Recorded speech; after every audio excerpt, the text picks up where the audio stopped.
यही मनुस्मृति है। हमको पढ़ने लिखने नहीं दिया, खटिया चौकी पर नहीं बैठने दिया, कुर्सी पर नहीं बैठने दिया, और जीभ काट लिया, आँख फोड़ दिया, कान में गरम तेल डाल दिया। बाबा साहब इसको जलाइए के समझे ना, राख कर दिए। तो अब वो तो बार न कि हम जलाऊं, अब तो जल गया। डॉक्टर अम्बेडकर जला दिए, इसका कोई औचित्य नहीं है। ये जितना घृणित पुस्तक जिसने लिखा था, महाघृणित पुस्तक लिखा, अगर वो आज होता तो इसको जेल में दिन गनते गनते जेल में सड़ जाता। मनुस्मृति में लिखा हुआ है कि तेली के दांत देखने से जतरा खराब हो जाता है। सदियों से हमको लतियाया जुतियाया गया, गर्दन में हांडी, कमर में झाड़ू बांधा गया। यही बाबा साहब भीमराव अम्बेडकर का देन है जो आज हम दलित पिछड़ों अकलियतों को जो है हक और अधिकार मिला। हमारा लोग अगर कुर्सी पर बैठ जाता, चुतर काट के राज से बाहर निकाल दे।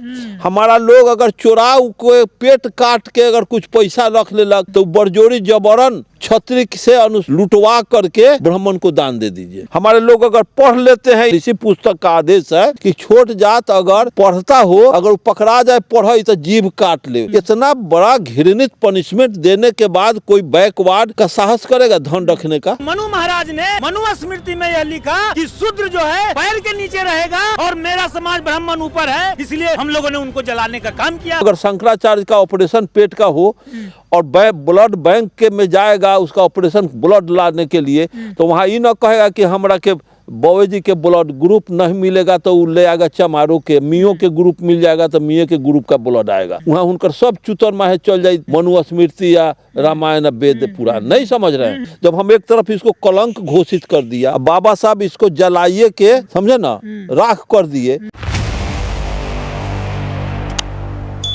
मनुस्मृति दहन दिवस है 25 दिसंबर को, जो बहुजन लोग हैं वो मनुस्मृति का दहन करते हैं।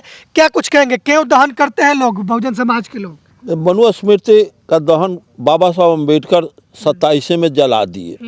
जब बाबा साहब अम्बेडकर और ज्योतिराव फूले परियार लोग मनुस्मृति के जला दिलक, जब जरल चीज के अब कथी जलाऊं, वो जरने का क्षमते अब नहीं है। इसके अगेंस्ट में अर्जक संघ के संस्थापक रामस्वरूप वर्मा मनुस्मृति राष्ट्र का कलंक, जब हम एक तरफ इसको कलंक घोषित कर दिया, अब बाबा साहब इसको जलाइए के समझे ना, राख कर दिए। तो अब वो तो बार न कि हम जलाऊं, अब तो जल गया। डॉक्टर अम्बेडकर जला दिए, इसका कोई औचित्य नहीं है। ये जितना घृणित पुस्तक जिसने लिखा था, महाघृणित पुस्तक लिखा, अगर वो आज होता तो इसको जेल में दिन गनते गनते जेल में सड़ जाता। और हमारा लोग अगर कुर्सी पर बैठ जाता, चुतर काट के राज से बाहर निकाल दे।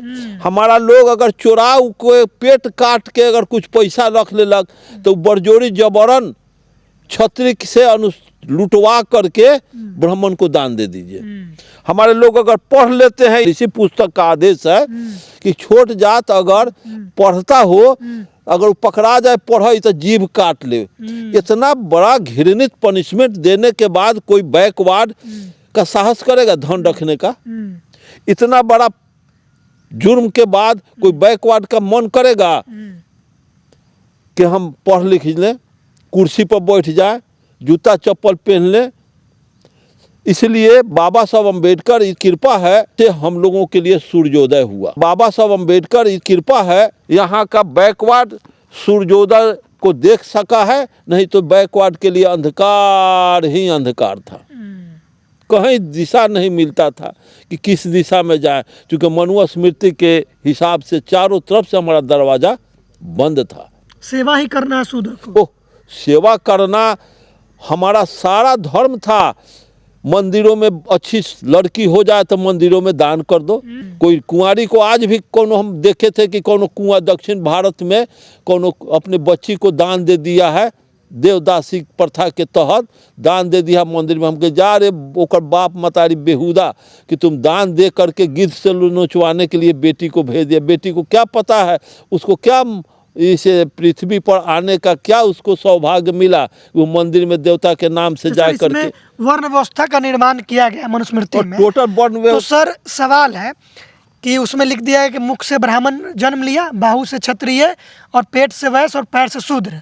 तो एक शंकराचार्य है, वो कहते हैं कि ये जो वर्ण व्यवस्था, जाति व्यवस्था है, ये प्रकृति के आधार पर, जैसे देखिए पेड़ पौधा में भी अलग अलग प्रजाति है, जानवरों में भी अलग प्रजाति है, जैसे गाय है तो जर्सी गाय है, देसी गाय है, तो ये प्रकृति का जाति बनाया हुआ विभेद है। जैसे पुरुष है, औरत है, तो ये प्रकृति का विभेद है, ये ईश्वर का किया हुआ विभेद है, तो ये विभेद सही है।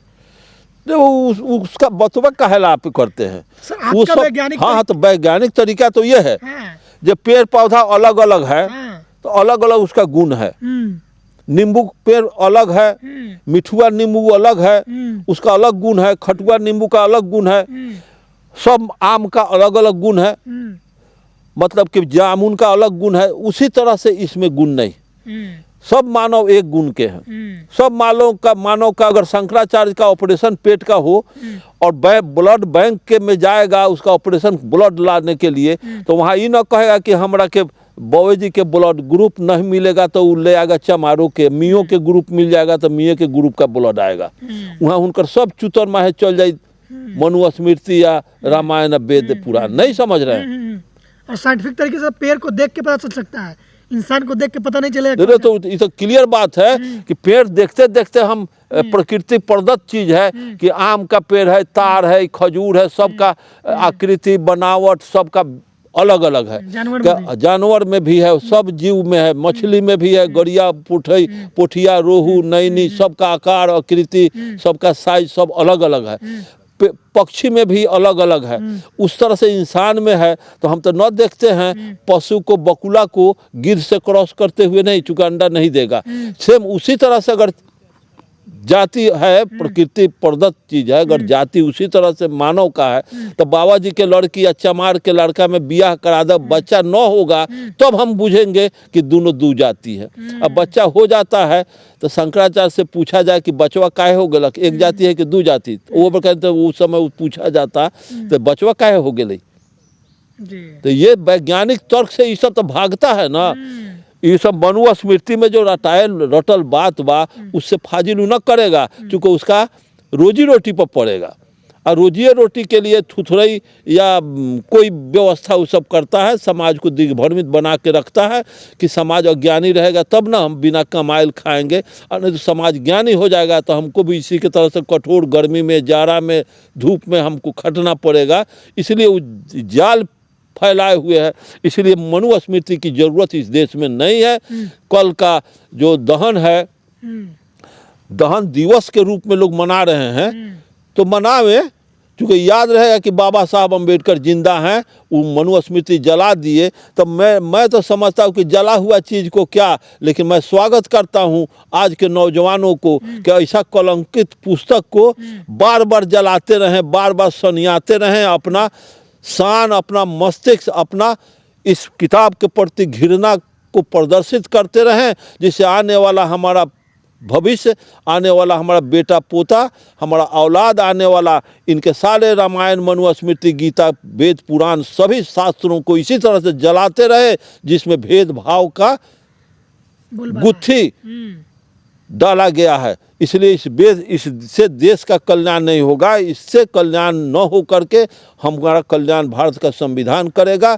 इससे अलावे हम अब क्या कह सकते हैं, इसलिए जलाना उचित है। 25 दिसंबर 1927 ईस्वी को बाबा साहब डॉक्टर भीमराव अंबेडकर ने मनु स्मृति का दहन किया था, क्योंकि मनु स्मृति में इस देश के शूद्रों और महिलाओं के लिए इस तरीके का विधान बनाया गया जिसमें असमानता है, और इतनी असमानता कि सदियों से ये शूद्र और महिलाएं पिछड़ गए, क्योंकि इसमें ऐसी ऐसी कठोर दंड विधान के निर्माण किए गए, साथ ही उनको अधिकार से विहीन कर दिया गया, अधिकार विहीन कर दिया, शिक्षा के अधिकार से वंचित कर दिया गया, धन रखने के अधिकार से वंचित कर दिया गया। इस देश के जो शूद्र हैं उनको किसी भी प्रकार का अधिकार नहीं होगा।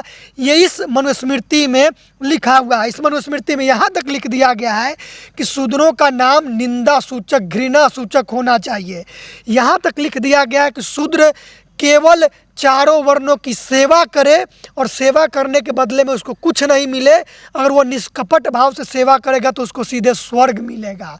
सबसे ज़्यादा ब्राह्मणों की सेवा करनी चाहिए, और शूद्र अगर जो अपने से ऊपर के तीनों वर्ण है उसके यहाँ काम करने जाएंगे तो उनको कोई मजदूरी नहीं मिलेगा, उनको फटा पुराना कपड़ा, जूठा खाना देना चाहिए। ऐसी ऐसी व्यवस्था इसमें की गई है, और अलग अलग वर्णों के लिए अलग अलग दंड विधान, एक जुर्म के लिए एक विधान इसमें नहीं लिखा गया है। तो इतनी घृणित ये पुस्तक है। चूँकि कल 25 दिसंबर है और इसका दहन दिवस जो बहुजन लोग हैं, अम्बेडकरवादी लोग हैं, मनाते हैं, तो